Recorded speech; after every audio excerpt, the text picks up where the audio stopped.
wabarakatuh. Di video kali ini kita akan belajar tentang tipe data range. Jadi kalau kemarin di array itu pengertiannya adalah menampung data lebih dari satu ya. Misalnya dia tipe datanya integer, berarti dia tipe datanya integer semuanya. Nah, sebenarnya tipe data range ini hampir mirip dengan tipe data array, namun ketika kalian ingin menampung gitu ya, menampung data dengan tipe data integer atau angka, di mana dia berurutan misalkan 1 sampai 100 gitu ya. Kalau menggunakan array kan dia ribet ya, capek karena nulis satu-satu kan, 1, 2, 3, 4, 5 sampai dengan 100. Nah, dengan menggunakan tipe data range ini dia lebih mudah karena dia lebih simple begitu ya.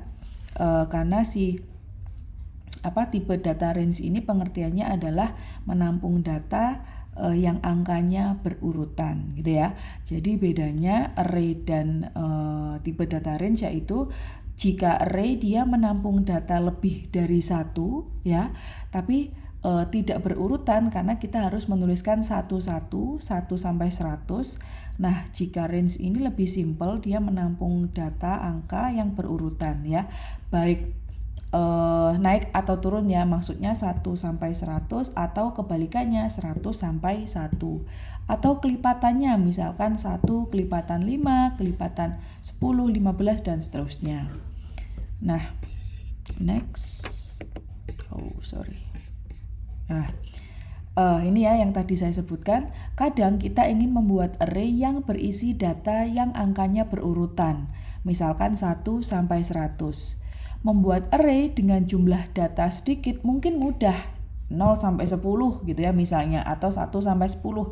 Kita masukkan angka 1 sampai 10. Tapi bagaimana jika data angka yang berurutannya sangat banyak, misalnya 1 sampai 100 atau 1 sampai 1000. Nggak mungkin kan kita menuliskan 1, 2, 3 sampai 1000 ya, capek gitu ya karena banyak, panjang gitu. Makanya di Kotlin ini mendukung tipe data range yang digunakan untuk kebutuhan seperti ini. Cara membuat range di Kotlin sangat mudah, cukup menggunakan tanda titik 2. Titik 2 kali ya, maksudnya bukan titik 2 ya, mohon maaf, titik 2 kali. Misalnya yang ini yang ada di bawah, 0 sampai 10, 0 titik 10, berarti dia range dari 0 sampai 10. 1 titik 100 berarti range dari 1 sampai 100. Oke, next. Nah, ini ya contohnya untuk kode range, dia val range sama dengan 0 sampai 1000. Oke, kita langsung coba saja. Nah, ini seperti biasa membuat file baru. Namanya range ya, di dalam fungsi main val range sama dengan 0 titik 1000, berarti ini 0 sampai dengan 1000. Panggilnya bagaimana? Tinggal dipanggil println variabelnya. Nah, ini ya, dia 0 sampai 1000. Titik-titik ini adalah sampai dengan 1000. Jadi simpel sekali di Kotlin. Oke, lanjut, next. Nah, ini adalah beberapa operasi di range. Ini berbeda ya dengan operasi-operasi yang ada di array ya. Kalau di array kan menggunakan get gitu ya, dipanggil indeksnya dan seterusnya. Tapi kalau di range ada beberapa operasi, yaitu yang pertama count, yaitu mendapatkan total data di range, kemudian constant atau constant value, mengecek apakah terdapat value tersebut, kemudian first mendapatkan nilai pertama, last mendapatkan nilai terakhir, dan step mendapatkan nilai tiap kenaikan. Oke, langsung aja kita coba ya. Ini tadi masih dengan data yang sama 1 sampai dengan 1000 sorry. Println ya, range dot count ya, println range dot constant. Nah ini ya, misalkan 250 misalkan ya. Kok ikut. Nah, println range dot constant 2000 misalnya, 20.000 ya.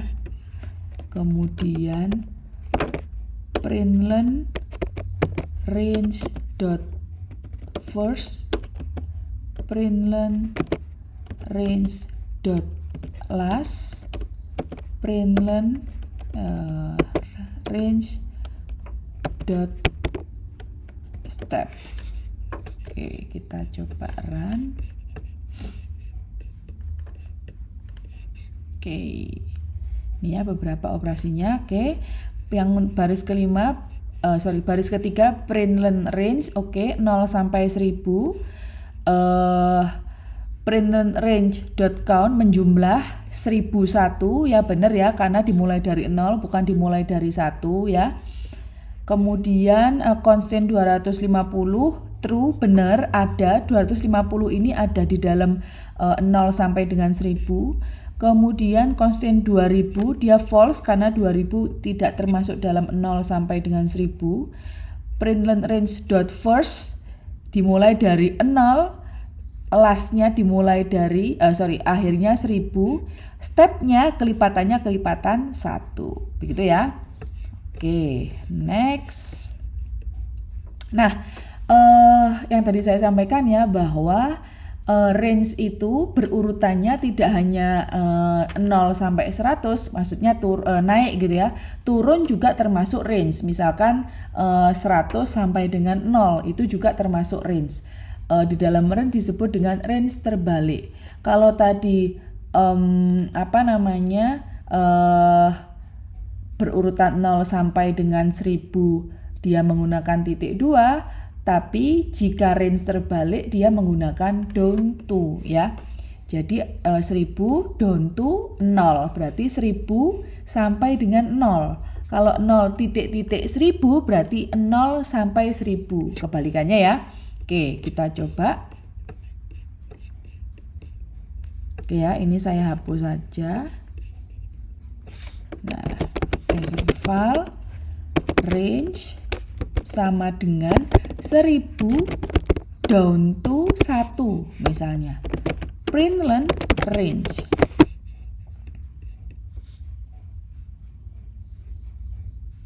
Nah ini ya, 1000 down to 1 step 1, kelipatan 1 gitu ya. Jadi dia kelipatan 1. Oke, selanjutnya selanjutnya adalah range dengan step. Step tadi kelipatan ya. Misalnya file range 1 0 sampai 1000 kelipatan 5, stepnya 5. File range 2 1000 down to 0 step 5 ya, kelipatan 5. Oke, langsung kita coba saja. Ini saya hapus ya. File range 1 sama dengan 0 sampai 1000 step 5 ya. Kemudian file range 2 sama dengan 1000 down to 0 ya, step 5. Println range 1, println range 2. Kita run.